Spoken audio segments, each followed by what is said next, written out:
Here's something that might surprise you. Every single day, thousands of Americans wake up, pick up the phone, and make one of the biggest financial decisions of their lives, often in just a few minutes. And the number one age they choose to do it? 62. Not 65, not 70, 62. If you've ever wondered why so many people can't wait to claim Social Security the moment they're eligible, or if you're approaching that age yourself and trying to figure out what the right move is, then you are in exactly the right place today. This video is going to walk you through the real, honest reasons behind this trend, and by the end, you'll have a much clearer picture of what might be the best choice for you. If you find this helpful, go ahead and give this video a like, hit that subscribe button so you never miss our updates, and drop a comment below telling us, are you thinking about claiming at 62, or are you holding out? We'd genuinely love to hear your story. Now, before we dive in, let's just take a moment to appreciate how significant this decision really is. Social Security isn't just a government check. For millions of Americans, it is the foundation of their retirement. It's the difference between paying the electric bill and skipping it. It's the peace of mind that comes from knowing money will arrive on a predictable schedule, month after month, no matter what the stock market is doing or what political drama is unfolding in Washington. So when we talk about why people claim at 62, we're not just talking about numbers on a spreadsheet. We're talking about real lives, real fears, real hopes, and real circumstances that don't always fit neatly into a financial planner's ideal timeline. Let's start with the most straightforward reason of all. 62 is simply the earliest age you're allowed to claim Social Security retirement benefits. That's it. The door opens, and a whole lot of people walk right through it. And honestly, can you blame them? After decades of working, paying into the system, watching those deductions come out of every single paycheck, it feels like the moment you've been waiting for has finally arrived. There's something deeply satisfying about the idea of finally getting something back. For many people, 62 doesn't feel early at all, it feels like it's about time. But of course, the story goes much deeper than that. Let's talk about what's really driving people to that decision, because understanding these reasons might help you recognize your own situation in the mix. The first and perhaps most pressing reason is simple: immediate financial need. And if you've been grocery shopping lately, you already know exactly what I'm talking about. The cost of living has climbed in ways that feel relentless. Groceries, utilities, insurance premiums, prescription medications, everything seems to cost more than it did just a few years ago. For people approaching their early 60s without a substantial nest egg, the pressure is real and it is constant. Here's a number that might stop you in your tracks. Roughly 40% of Americans approaching retirement age have little to no personal savings set aside. Not a small savings account. Not a modest IRA. Nothing significant to lean on. For those individuals, waiting until 67 or 70 to claim Social Security isn't a strategic choice, it's simply not a viable option. The bills don't wait, the landlord doesn't wait, and the credit card companies certainly don't wait. Think about someone like Robert, a 61-year-old from Ohio who spent 35 years working in manufacturing. He did everything reasonably right. He worked steadily, raised his kids, kept a roof over his family's head. But between a divorce in his 50s and a period of unemployment when his plant downsized, his retirement savings never really recovered. When he turns 62, claiming Social Security isn't just appealing, it's essential. His story isn't unusual. It's actually remarkably common, and it's one of the most honest explanations for why that age 62 number stays so high year after year. Now let's talk about something that doesn't get enough attention in these conversations: health. Not everyone who reaches their early 60s is feeling strong and vibrant. Life is unpredictable, and our bodies have a way of reminding us of that. For people dealing with serious health conditions, chronic pain, or a family history of shorter lifespans, the financial math of waiting simply doesn't add up the way the textbooks say it should. Here's the concept financial experts call the break-even age, and it's worth understanding clearly. Yes, if you wait until age 70 to claim Social Security, your monthly benefit will be significantly higher. We're talking roughly 77% more per month compared to claiming at 62. That sounds incredible on paper.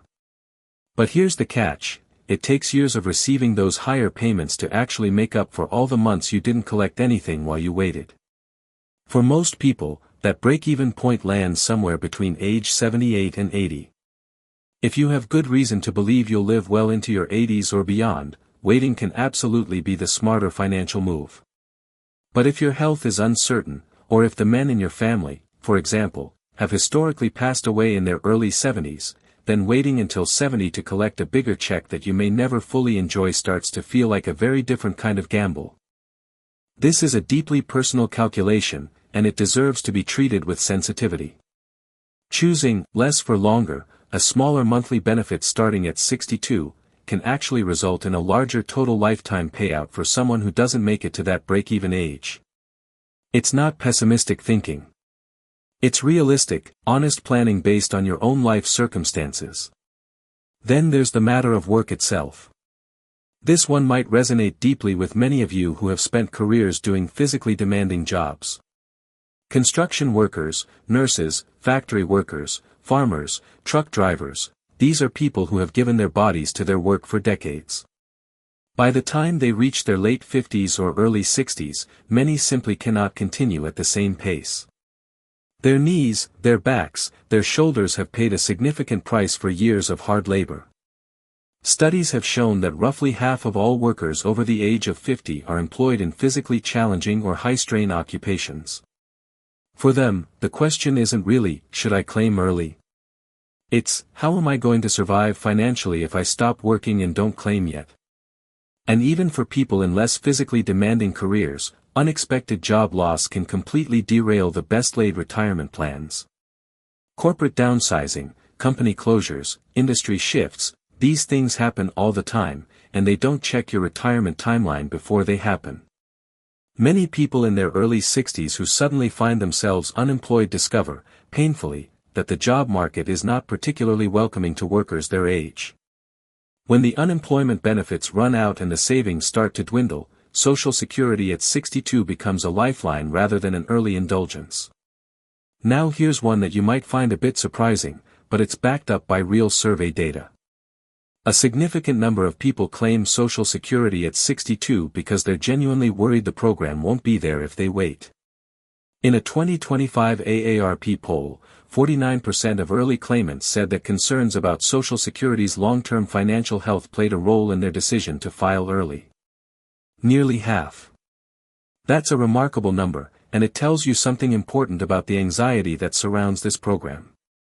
The fear isn't entirely without basis. There have been years of headlines about Social Security trust funds and future solvency projections, and while the full collapse of the program is considered extremely unlikely by most policy experts, the perception of risk is very real for everyday people.